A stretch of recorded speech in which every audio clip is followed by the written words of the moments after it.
Hey, everybody, Rich here, doing what so many people do during the holiday season, which is find an empty room in the house, close the door, and hide from the kids. That's what I'm doing right now.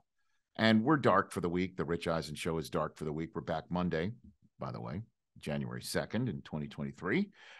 Excited for that. And a couple things happened this week while being dark that I just figured while I'm sitting here in this room, why not pop the computer on and just give my 2 cents on now, certainly since the week 17 games that begin on Thursday night football between the Titans and the Cowboys, they're going to start taking a little bit more immediacy. And we've got a national championship semifinal to discuss on Monday. Might as well talk about these stories right now, pop it on the YouTube page and get something off my chest because I can't just sit silent, I guess, for a full week. And it really is the two stories from the AFC West this week, the Broncos and the Raiders. Broncos firing their coach, the Raiders firing their quarterback, because that's basically what's happened with Derek Carr. And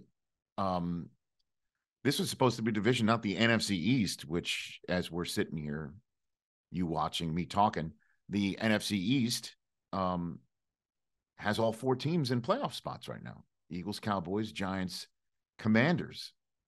Who'd have thought the NFC East could be the division that sends four teams to the playoffs?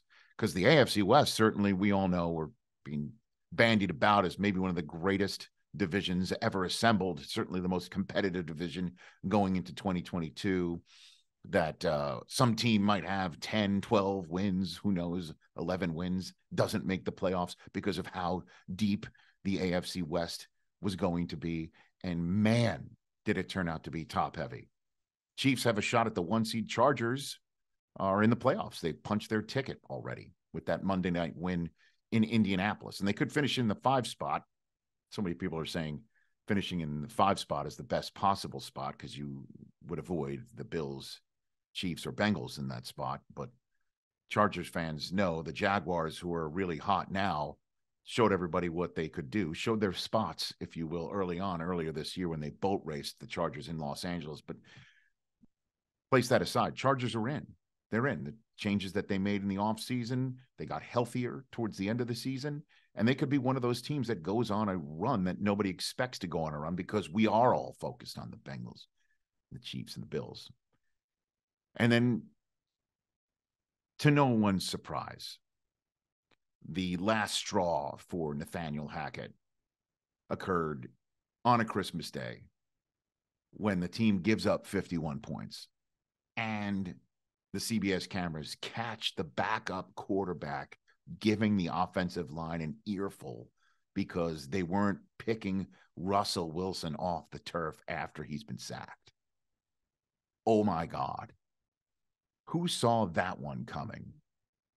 Who saw that particular storyline coming with Russell Wilson coming to Denver, that just 16 weeks into his tenure on a football field, folks would be sitting here thinking that it's so fractured in that locker room because of Russell Wilson's play or who knows what.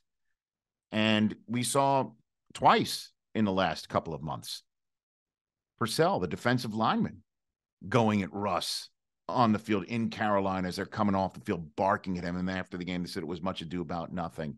And then this display on the sideline as they're getting crushed in Los Angeles. Both times, if you look at the video, you'll see Nathaniel Hackett standing there saying nothing. Now, again, you're sitting at home and you're just assuming when he says nothing that he's doing nothing and affecting nothing. That's the look your coach gives off when that happens. But clearly something was up. Clearly something's been up. Clearly something was up the minute he decided to send his kicker out and take Russ off the field in Seattle week 1. The decision-making, the decision process that required another coach to be unretired and put in the booth to help him make decisions. And now that's the guy who is the interim head coach. And interestingly enough, just throwing this out there, that he might have, and the Broncos might have, and Nathaniel Hackett might have chosen the worst possible time and opponent to give up that 50 burger and have an argument break out on the sideline. Because just, Family's family, as we all know this time of the year. I'm hiding from my children again, as I just told you at the top of this video. The owner of the Rams, Stan Kroenke, his wife is a cousin of one of the owners of the Broncos, the Walton family. Cousins. The owners of the Rams and the Broncos are related in some way, shape, or form. And we all have arguments around Christmas. We all want to, puff our chest out, maybe tell a family member we're better than you. Just throwing it out there. Probably not the team and the day and the nationally televised audience to give up 51 points and have a major argument happen on the sideline. And then the night before and Christmas Eve, I'm sitting there freezing my you-know-what off in the booth on NFL Network calling Steelers and Raiders, and the Raiders have just blown another touchdown lead on their season. And I thought once Kenny Pickett found George Pickens in the end zone, that would still be enough time for the Raiders to mount a comeback, at least tie the game and send us into overtime on a Christmas Eve. And Derek Carr completes one of the worst halves of football for him all season, if not in a very long time. A third interception of the second half. That throw to Hunter Renfrow that caused the Raiders to essentially lose the game. I had no idea when I left the booth that would be Derek Carr's last throw as a Raider quarterback. Nobody did. I mean, we all sensed for years that the Raiders weren't totally sold on Derek Carr, and that this new regime with Josh McDaniels might not be sold on him. I didn't get that sense, though, going into the game. I got the sense that the Raiders thought that they'd been playing better in the previous month, having won 4 of 5. I got that sense, but didn't get the sense that Carr was 1 3-interception performance in the second half away from losing his job after 9 years with the team. And that's what's happening. He's been fired by the Raiders. And they said it was not injury-related, personal. It's injury-related. Not because he's hurt now. It's because they don't want him to get hurt in the next 2 games. They're still alive in the playoffs. Look, 8 and 9, I don't think is going to make the 7 seed. It's not going to be good enough for the 7 seed in the AFC. They're still alive. For them to say, we're done here, we're going with Jared Stidham, and we're done here, and you can go home and away from the team so you're not a distraction, not like he would be one.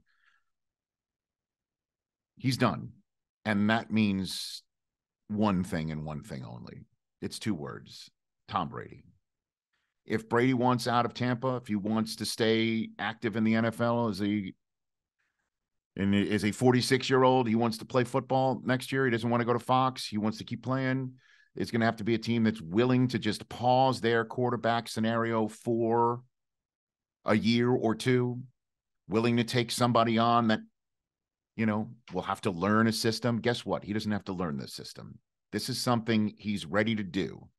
If he wants to throw to Davante Adams, who could be just as good as Moss and Gronk, 2 guys who McDaniels mentioned to all of us in our production meeting, talking about how Davante Adams reminds him in terms of talent and preparation of folks like Moss and Gronk and Brady. He mentioned those 3 names. Brady to Davante Adams, you could do a whole lot worse. Brady to Renfrow, Brady to Waller. That's what's happening. This is what's at play right now. Could the Raiders go ahead and sign somebody else long-term? Sure. Could they draft somebody? Yes. And then bring in a veteran? Yes. Who can that veteran be? How about Tom Brady? This has Tom Brady screaming all over it. Just wanted to get that out. And interestingly enough, the Raiders do have still 2 games left of huge importance. Certainly the last one. As I mentioned, the top-heavy nature of this division. Well, the Chiefs are trying to be at the top of the AFC. All they need is to win out and have the Bills lose once.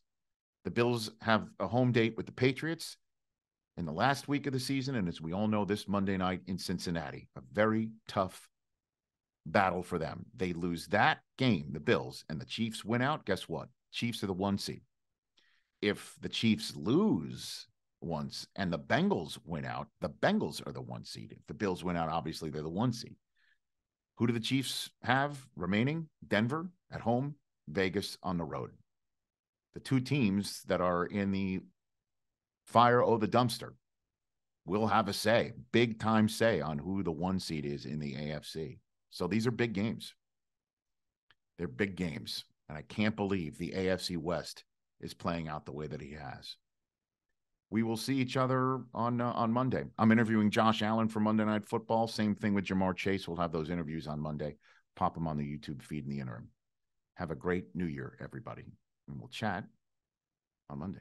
Catch the Rich Eisen Show every single day on the Roku channel, 12 to 3 Eastern, for free.